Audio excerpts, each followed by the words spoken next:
Почитувани добар ден.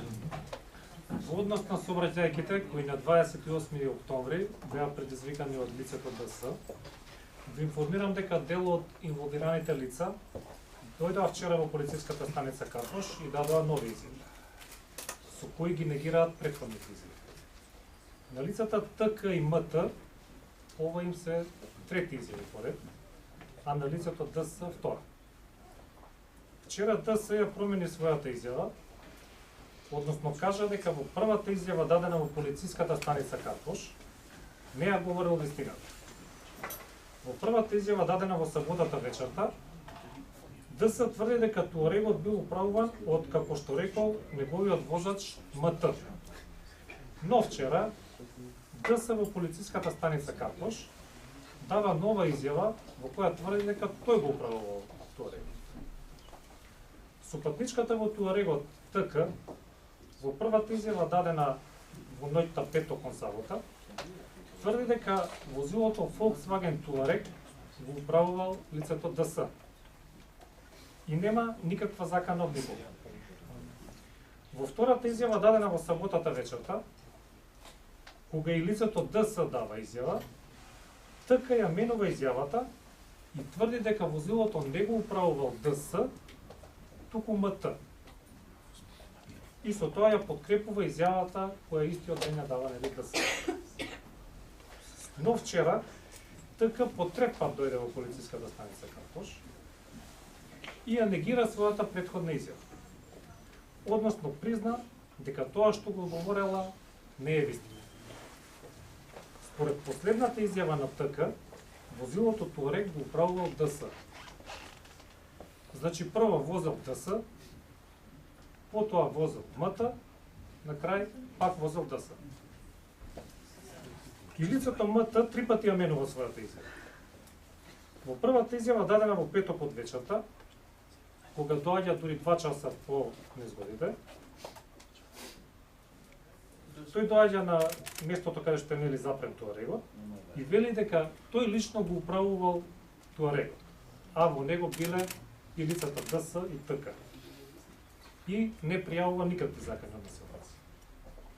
Во втората изјава дадена утредента, значи во саботата, во полициската станица Капош, откако и лицето ДС дава изјава, МТ тврди дека тој го управувал возилото, но сега дополнува и дека имало закани од насилници. Вчера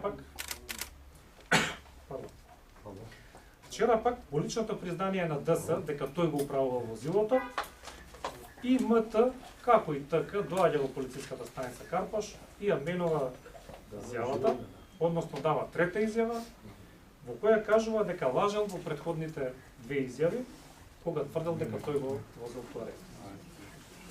На крајот сакам уште еднаш да потенцирам дека е утврдено дека Touarегот удрил во возилото Passat и сето тоа е документирано, а снимена е и пријавата на 192 на оштетениот возач на Passat.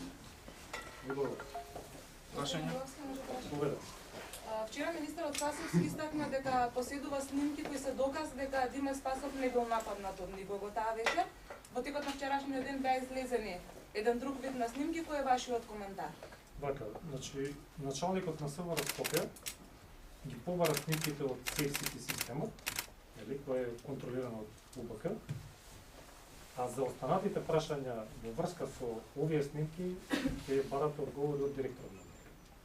Добро, а кои се лицата од Passatот? Дали имаат криминални досија? Имате такви информации? Видете, значи во случајот лицата од Passatот се оштетени. Меѓутоа, дали имаат криминални досија истите лица? Тоа прашање дополнително ќе ви го одговори. Дали снимките се користени во страдата? Овие кои што сте ги видовме во јавност? Вака, значи овие снимки се побарани.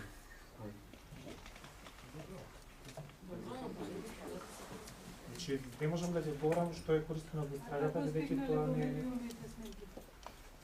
Тоа прашање повторно ќе го упатите до директорот на УБК. Дали има некој вид натрешна контрола да се открие како протекол? Натрешна контрола е вклучена во случајот и сите наводи нели околу тоа дали имало некакви прочекорувања, значи се испитува, така да ќе биде во секој случај.